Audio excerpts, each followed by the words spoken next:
Hey everyone, so in this video I just thought I'd share a little of my new teaching space and just share some quick thoughts about metronome practice, like how helpful is it effective in helping piano progress, and so on.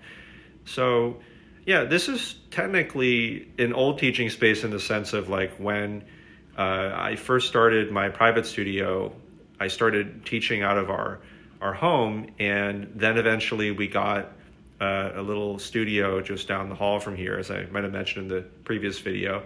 So now that we've moved to a new place, our former home is now my studio, and so yeah, I've been coming here like during the last week or so, like my first week back teaching, and it's nice that things are so spacious now. Usually I'm set up like over here, like just with all the tablets and things.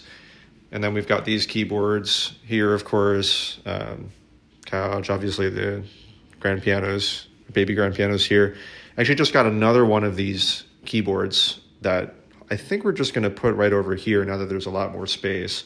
So yeah, and stuff going on over here, but definitely it's just so much easier to get all these devices set up, and I found it to be very comfortable.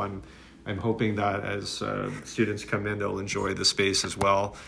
And yeah, it's still just definitely, I feel very fortunate to have this like separation of like home and office / studio. So anyway, like in terms of the metronome, it is definitely, I would say, one of the more controversial topics. The metronome has a bad rep, basically. Like testing, for instance. I think that at some point, this idea of like, oh, students are reduced to just mere numbers, for instance, it made something that originally was widely accepted come under a lot of questioning and doubt. Like, oh, we shouldn't have tests, for instance. This is just a little example or comparison, but basically, as it turns out, in terms of spaced repetition, understanding how the brain works, assessment, seeing the strengths and weaknesses of the given student, getting feedback, simulating actual tests, etc. Testing, even in the sense of flashcards, but it could be in the sense of mock tests, etc., is not a negative thing if used in the right way. And the metronome, I think of in a similar way. It can be an extreme positive, just as testing may be, if it's used in the right way, if it's looked at with the correct type of outlook, and so on. And I am a big proponent of metronome practice, I would say. It's honestly a core part of my own practice. It's a foundational component of my physical methodology. So, in the past, I've uploaded many clips over the years of me playing Chopin etudes, of the Mozart Volodos Turkish March that isn't really often played, even the Godowski, like some left-hand arrangements of Chopin etudes. I think parts of like Beethoven sonatas and parts of other virtuosic pieces and so on. And it's not only virtuosic pieces. I think any piece that is fast, that requires virtuosity, that is rhythmic, that requires precision, where honestly there's almost any type of difficulty on the part of speed, precision,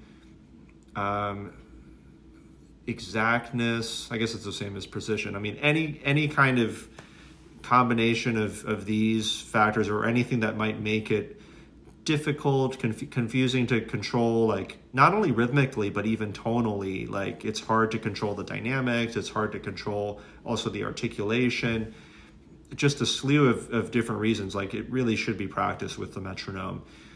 I think that the only types of pieces I don't practice with the metronome are those that are just extremely easy for me, that are several or many levels below the type of repertoire that I might typically play, or it's students' pieces that are easier, or something like perhaps a Chopin nocturne, some of them, or a slow movement from a sonata, where really, there's nothing very technically difficult about it in terms of speed or precision, and perhaps it has a freer nature. It's much more cantabile, like singing style. So those are the times when I might actually not use the metronome. But my default thinking is that it's probably going to be useful at some point, and so it should be implemented actually from the beginning. When I'm learning a new piece of music, I'm actually using my logical methodology, which I've talked about a lot in some of my preceding videos, my physical methodology, which includes metronome practice and altered rhythms and other things I might talk about in the future. Mental practice, right? Imagining it in my mind from the beginning. My logistical methodology, planning the fingering, performance practice, lots of other things besides. But yeah, from the beginning, I'm doing sort of a loud, weighty touch with the metronome so that I'm very physically grounded. And I think that this question comes up of, is the metronome good or evil? And a lot of people seem to think that it is evil. They say like, hey, it robs you of your rhythmic ability. Music isn't meant to be, controlled by a machine. Your sense of pulse should come from inside. Like if you practice with the metronome, it'll all sound robotic and inhuman, and there won't be this air of spontaneity, for instance.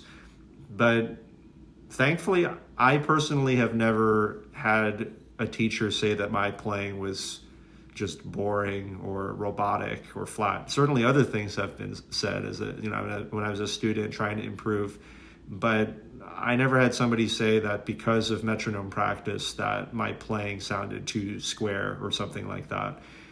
And I always think that the tool is only as good as its user. So to hate the metronome is like hating like a hammer or a screwdriver. Like there's no reason to be unhappy about these tools.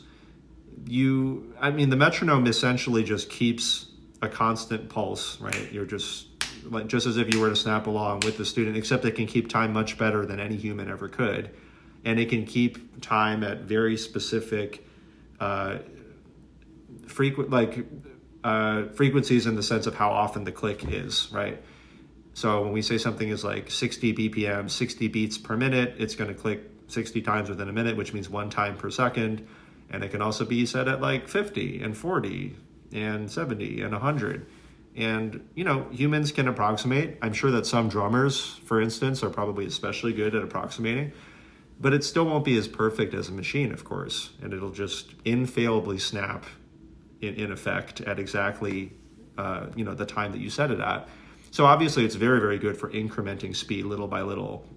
You won't misjudge, right? Because based on my mood, I might think I am snapping at 100 BPM or feeling that, but instead it's actually a little bit faster when I'm anxious and a little bit slower when I'm not feeling so well, right? So if I'm having like sort of like a sad day or a slow day or something like that. So yeah, I think in that regard, it's really just a tool to do with as you will. And if you use it in the right way, it can be very, very useful for just obviously keeping your timing exact, from increasing speed from slow to fast. And actually, as I'll probably talk about at some point in future videos, combined with other aspects of my physical methodology, it is indispensable in not only acquiring speed, but having control over all articulation, dynamics, etc. as desired. So so personally, I highly recommend this app called Pro Metronome. And I think it's an iPhone or it's an iOS app. Thinking about it in the moment, I'm sure there's other good metronome apps too. It's just the one that I've used up to this point. Because really, I don't really need many features. I just need it to, I'll just show you on the screen here. Let's see if I can take my iPad off of this magic keyboard and prop it up here on one of these stands and then not have it fall. Okay, so I have my iPhone and iPad. It's very large now because I've just put it on this little stand here. But really, you just need to be able to I changed the time signature from, usually it's set at 4/4, which, let's see, okay. Every fourth click, it's something different, right? but I would just set this at 1/4. I just keep the click the same. I won't go into the long, boring explanation of time signatures that's outside of the scope of this video. But, some musicians, they might find it useful to change the beat or other options here. I honestly just like to keep the click the same. Like it's like if we set it at 60. Oh, we didn't set it. I need to click set. It'll just click 60 times within 1 minute, right? That's all that it does. We don't need anything fancy. Just one sound, I think, is sufficient. If I want to practice at this speed, like let's say I'm practicing like dun dun dun dun dun dun dun dun dun dun dun dun dun, like whatever the piece is. Okay, so then that's telling me that I tapped at this speed.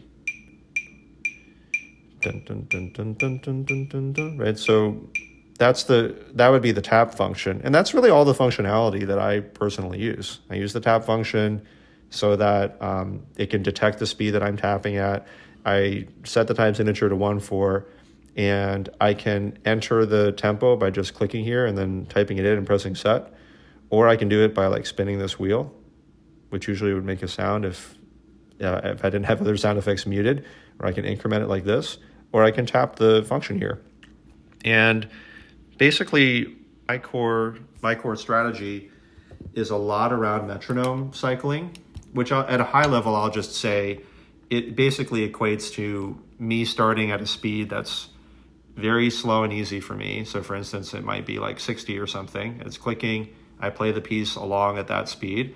And once I've met my own specifications, then I might increase it to 70 and then practice at that speed, and then 80 and then practice at that speed, and then so on until I get to like, let's say 120 is my top.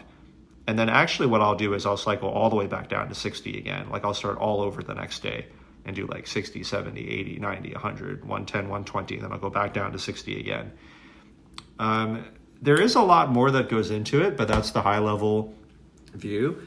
And for me, it's a big part of the secret to why I can play fast, virtuosic pieces and some that are, less commonly played and so on. And I don't pretend to be any sort of genius. There's certainly, many pianists that have technical ability far, far beyond mine, and they probably don't use this sort of routine. But I found for any pianists that are, like me or at a lower level, probably some that are at a higher level as well too, I think metronome cycling is extremely helpful and extremely important, because once you get to the current top speed, you still want to go down to the slowest speeds so that you can relentlessly refine and carry that refinement up again. You encounter some problems at, let's say, like 120 or 130. You don't just keep practicing 130. You don't think, oh, I've already done 60, 70, etc. Instead, you think like, okay, I see the problems here at 130, and then you go back down to 60 again. And then you're like, okay, I hear that this part's perfect, or it sounds perfect, but I know I encounter problems at 130. That must mean some problem comes along at some point. So I'm gonna really like pay close attention. And then, probably in terms of this video, we would need a more specific example in terms of like what exactly those things are that we're looking for. But suffice to say that there are some things that you're looking for. You try to correct it at 60 even more. And then as you get to 70, 80, 90, etc., you really want to pay more and more attention so that once you reach 130 again, can it be better than the previous cycle, right? So that's a really big core part of my physical methodology in terms of my strategy at the piano, how I'm acquiring technique and so on. And yeah, I've just found it indispensable. I think that those that, hate on the metronome, maybe they have trauma from when they were a child, and that's a totally different issue that obviously a psychologist maybe would be better in, or a psychiatrist possibly would be better in resolving. So, and honestly, it's part of the teacher's job, like even if there is a psychologist or whoever involved in terms of resolving trauma, it is part of the teacher's job to help the student to work through that too, if there's resistance. But whether it's a student or it's a professional musician, I think that the thing that I want to say as a fan of the metronome is that, again, there's nothing to hate about a tool if it's utilized in the right way. For instance, like with this idea of metronome cycling, it is really, really powerful. I would not be where I am today without it. And often the way that I get started, because, students will ask like, oh, should I start using the metronome? For most beginners, or especially total beginners, it's going to be too much from the beginning. Totally, I can see an argument against this, which is fine. But usually I don't start them with it. But at some point, if it seems like the rhythm is pretty good, it wouldn't be overwhelming for them, we may start using it. And they'll ask me things like, oh, what tempo should I set this to? Or like, in this section, like, what do you think I should do with the metronome? My first instruction in terms of acquiring self-sufficiency, like with a student acquiring that, is to not give them an exact answer. I'll just say like, just try the best that you can to match up with it and let me hear what happens. And it might be within that same session after they do their independent practice and I check on them, or it might be the next session. And then you can see, like in that moment, was that student able to match up with the metronome at all? Because sometimes they're not even with it. They're like not even able to accurately hear that. And is this an appropriate tempo? Like, is this a speed that actually makes sense right now? And are the notes that they're playing, are they matched up with the clicks in a way that's logical, even if the first two factors are fine? So for instance, are there like maybe too many clicks or too few clicks, or is it matched up in some kind of unusual way? And then you just start to refine from there. So I would say that that's the best way to get started, just to try to match in some way and then have a teacher assess how that matching up is going. Then you can get feedback. Oh, actually the speed is too fast. Actually, you're not really matched up at all. Or you are matched up, but you're like offset, or you have like too many clicks or too few clicks. And then we can just start to refine from there. So yeah, hope that that's helpful. I think it's my general opinion about the metronome, which is that it is good. And, the tool is only as good as its user. And also, of course, general thoughts about metronome cycling, ways to get started using the metronome. So yeah, please leave a comment if you have a question, anything you'd like me to follow up on or ask about, or if you want to ask me about something. And like and subscribe if you found this helpful, interesting, and looking forward to the next one.